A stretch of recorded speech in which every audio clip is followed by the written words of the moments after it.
امام الانبیاء علیہ الصلوۃ والسلام میرے اور آپ کے پیارے آقا صلی اللہ علیہ وسلم کیا کرتے تھے؟ کوئی لمبا واعظ و نصیحت نہیں کرتے تھے، قرآن مجید کی تلاوت کرتے تھے. ٹھیک ہے، تلاوت سننے سے کئی لوگ مسلمان ہو جاتے تھے. کافر کیا کہتے تھے؟ لا تسمعوا لہذا القرآن، اس قرآن کو سنو نہیں. تو اس کتاب کی اللہ نے بہت ساری خصوصیات رکھی. ایک تو یہ کہ یہ دنیا میں سب سے زیادہ پڑھی جانے والی ہے، اور دوسرا یہ مونس اور غم خوار کتاب ہے کہ انسان کسی بھی مشکل میں، تکلیف میں، پریشانی میں، آج ہم کہتے ہیں نا ٹینشن ہے، یہ ٹینشن فری ہے. ٹھیک ہے، اگر ہم اب ٹینشنوں سے نکلنا چاہتے ہیں تو ہم اس کتاب کی طرف آئیں. ہم دیگر چیزوں کا سہارا لیتے ہیں. اور پھر یہ وہ کتاب ہے کہ جو اپنی دوستی کو ہمیشہ نبھائے گی.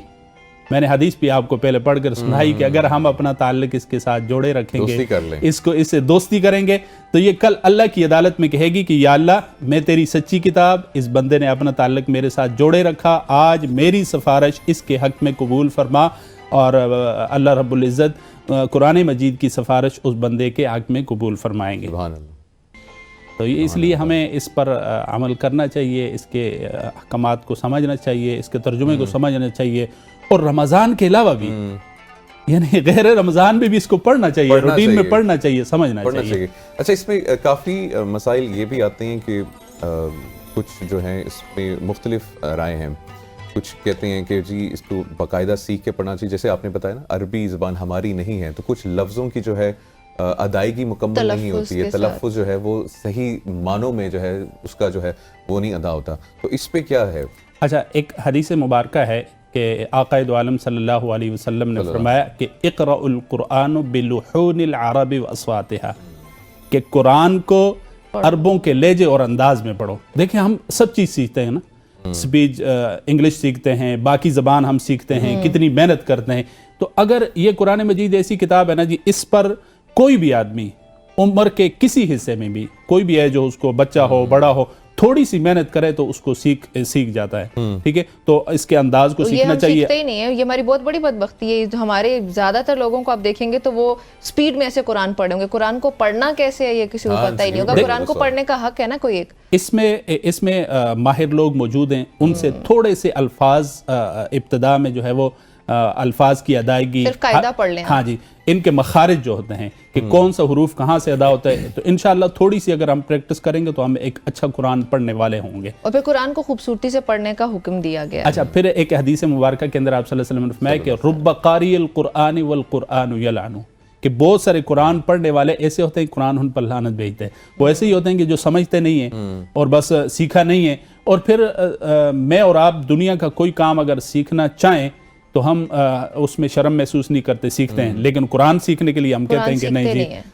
کسی عمر میں بھی انسان سیکھنا چاہیے. اور بھی نمرہ نے بڑی اچھی بات کی تھی کہ پڑھنے کا جو ایک طریقہ ہے، جیسے قرآن اللہ بھی فرماتا ہے کہ ٹھہر ٹھہر کے جو ہے پڑھنا چاہیے، سپیڈ میں نہیں پڑھنا چاہیے، اور دکھاوا، وہ شو آف نہیں کرنی چاہیے. ورتل القرآن ترتیلا، قرآن کو ٹھہر ٹھہر کر پڑھو.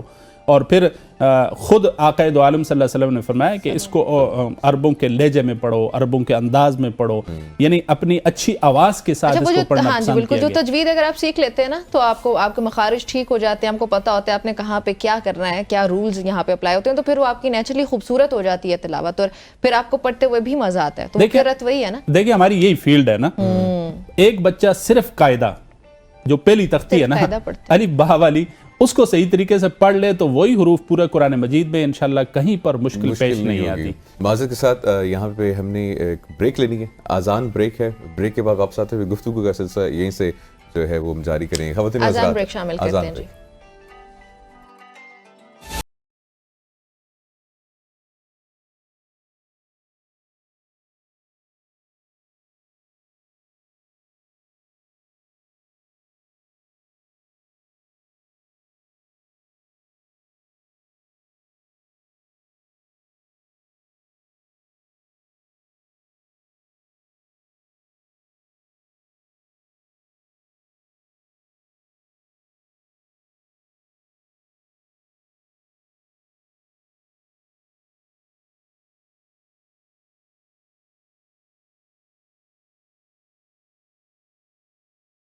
ایک بار پھر آپ سب کو خوشامدید کہتے ہیں اوصاف رمضان میں. اس وقت ہمارے ساتھ موجود ہیں مفتی مولانا منظور صاحب اور ان سے گفتگو ہو رہی ہے قرآن پاک کی اہمیت کے حوالے سے, اور میرے خیال سے بھی آپ اسی پہ روشنی ڈال رہے تھے کہ رمضان المبارک میں روزے کے بارے میں قرآن کے جو کچھ آیات ہیں وہ آپ بتا رہے ہیں. یہ میں نے آیت کریمہ پڑھی کہ یا ایھا الذین آمنوا کتب علیکم الصیام کما کتب علی الذین من قبلکم لعلکم تتقون. تو میں یہ گزارش کر رہا تھا آپ سے کہ اللہ رب العزت نے ایمان والوں کو کتنے پیارے انداز میں, کتنے محبت برے انداز میں, یا ایھا الذین آمنوا, اے ایمان والوں. تو یعنی اللہ ہمیں دعوت دے رہے ہیں, بلا رہے ہیں. اور پھر یہاں روزے کے جو احکامات ہیں, روزے میں بھی اللہ نے کہا کہ یہ روزے تمہارے اوپر جو فرض کیے ہیں, ایسا نہیں کہ یہ تمہارے اوپر ہیں, تم سے پہلے لوگوں پر بھی. لیکن آگے فرمایا کہ لعلکم تتقون, یہ تمہارے اوپر اس لیے فرض کیے ہیں تاکہ تمہارے اندر تقوی آ جائے, تمہارے اندر پرہیزگاری آ جائے.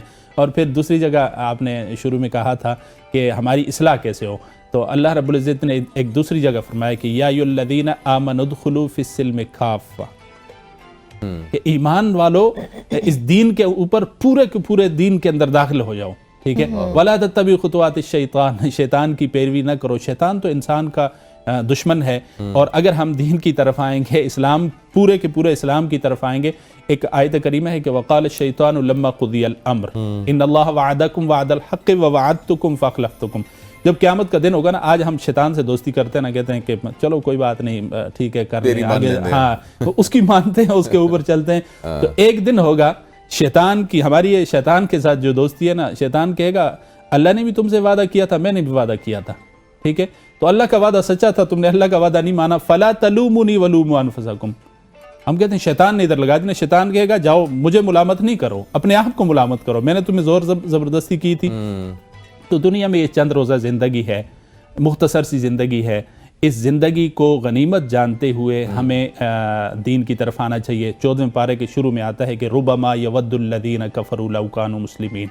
یہ اسلام, یہ دین, یہ ہدایت کتنی بڑی دولت ہے کہ کافر قیامت کے دن کہیں گے کہ کاش ہم مسلمان ہوتے. آج ہمیں قدر نہیں ہے نا, الحمدللہ ہم مسلمان ہیں, ہمیں دین کی, اسلام کی قدر کرنی چاہیے. قیامت والے دن وہ کیوں کہیں گے کافر کہ ہم مسلمان ہوں؟ کیا اس وقت مسلمانوں کے پاس پراپرٹی ہوگی, بینک بیلنس ہوگا, کوئی پلاٹ ہوں گے یا کوئی دیگر چیز ہوگی؟ وہ نہیں. دیکھیں گے کہ ایک ایمان کی دولت, ایک ہدایت کی دولت کی وجہ سے ایک مسلمان, ہاں اعمال کی وجہ سے مسلمان کامیاب ہوا, تو کہیں گے لو کانوا مسلمین, ایک کاش ہم مسلمان ہوتے. آج ہم کہتے ہیں نا کہ وہ یورپ, امریکہ, فلاں فلاں, ڈالر, یہ وہ, تو یہ ساری چیزیں یہی رہ جانی ہے. اگر ہم نے قرآن سے رہنمائی لی ہوگی, ہم دین پر چلے ہوں گے, نبی کریم صلی اللہ علیہ وسلم کے طریقوں پر چلے ہوں گے, تو انشاءاللہ قیامت کے دن ہمیں بھی اللہ رب العزت کامیابی سے نوازیں گے. یہاں پہ آپ, ہاں جی, میں یہی پوچھنے لگی تھی کہ ابھی یورپ امریکہ کی ہم لوگ بات کر رہے ہیں کہ ہم لوگ ابھی اس پہ بہت فخر کرتے ہیں, ٹھیک ہے, کہ بھئی میرے پاس ڈالرز آ جائیں, یہ ہے وہ ہے. لیکن اصل میں ہم لوگ خود ہی اپنے دین سے اتنے زیادہ دور ہو چکے ہیں. اگر صرف انسانیت کی بات کر لینا تو ان لوگوں کی انسانیت یا شاید ان کا جو طرز عمل ہے وہ ہم سے کچھ حد تک بہتر ہے. تو ہم لوگوں کی کیا ایسی کمزوری رہ گئی ہے کہ ہم لوگ قرآن سے اتنا دور ہوئے کہ ہماری زندگی بالکل بدل گئی, اور ہم اصل میں جو حقیقی معنوں میں مسلمان ہونا چاہیے اور جس طریقے سے اسلام کو پریکٹس کرنا چاہیے وہ ہم کر نہیں رہے؟ اصل ہمارے اندر سب سے بڑی کمی دین سے دوری ہے, شریعت سے دوری ہے, کتاب سے دوری ہے. دیکھیں دین کے قریب آنے والے معاشرے کو آپ دیکھ لیں, آج ہمیں دیکھ لیں. یعنی نبی کریم صلی اللہ علیہ وسلم کے دور مبارک کے اندر صحابہ کرام دین کے قریب آئے تو وہ مثالی معاشرہ بنا نا, ٹھیک ہے. ان کی عظمتیں کس وجہ سے ہوئیں؟ دین کی وجہ سے ہوئیں. آج ہماری کمی یہی ہے کہ دیکھیں, ہاں یعنی وہ لوگ دین پر ہماری جتنی دین کی چیزیں ہیں انہوں نے لی ہوئی ہیں. دھوکہ ہمارے اندر ہے, جھوٹ ہمارے اندر ہے, فراڈ ہمارے اندر ہے. دیکھیں رمضان ہے, نبی کریم صلی اللہ علیہ وسلم نے فرمایا کہ من لم يدع قول الزور والعمل به فليس لله حاجة ان يدع طعامه وشرابه, کہ جو جھوٹ یا جھوٹی بات کو اگر نہیں چھوڑتا تو اللہ کو اس سے کوئی حاجت نہیں ہے کہ وہ بھوکا پیاسا رہے. یعنی جھوٹ کتنا, حضور صلی اللہ علیہ وسلم نے فرمایا کہ میرا امتی جھوٹا نہیں ہو سکتا. آج جھوٹ ہمارے اندر ہے, آج دھوکہ ہمارے اندر ہے, آج کسی کو ستانا ہمارے اندر ہے. آپ نے ایک دوسری حدیث بھی سنی ہوگی, نبی کریم صلی اللہ علیہ وسلم کی حدیث ہے کہ آپ صلی اللہ علیہ وسلم ایک دفعہ صحابہ سے کہا کہ قریب ہو جائیں. آپ ممبر پر ایک سیڑھی پر قدم رکھا, آپ نے فرمایا آمین, دوسری پر رکھا فرمایا آمین, تیسری پر رکھا فرمایا آمین. تو اس میں ایک چیز جو ہے وہ یہی رمضان ہے کہ جو رمضان میں اپنی بخشش نہ کروائے, ٹھیک ہے, اور دوسری چیز والدین کا نافرمان, تو ہم والدین کے بھی نافرمان ہیں، رمضان گزر رہا ہوتا ہے، آپ دیکھیں ہم کدھر جا رہے ہوتے ہیں. اور تیسری چیز حضور نے فرمایا کہ ہاں جب میرا تذکرہ ہو وہ مجھ پر درود نہ پڑے. تو یہ ساری چیزیں دین اللہ پاک سر ہم یہ دعا ہی کر سکتے ہیں کہ اللہ پاک ہم سب کو ہدایت عطا فرمائے. اور مفتی صاحب بہت بہت شکریہ پروگرام میں شامل ہونے کے لیے. اور خواتین و حضرات، دین سے دوری ہی ہمارے جتنے مسائل ہیں ان کی وجہ ہے، اور حل یہی ہے کہ ہم جو اپنے دین ہے اس کو اپنا لیں. بالکل ایسے ہی دین کو اپنانے کی دعا کے ساتھ یہاں پہ ایک بریک شامل کرتے ہیں.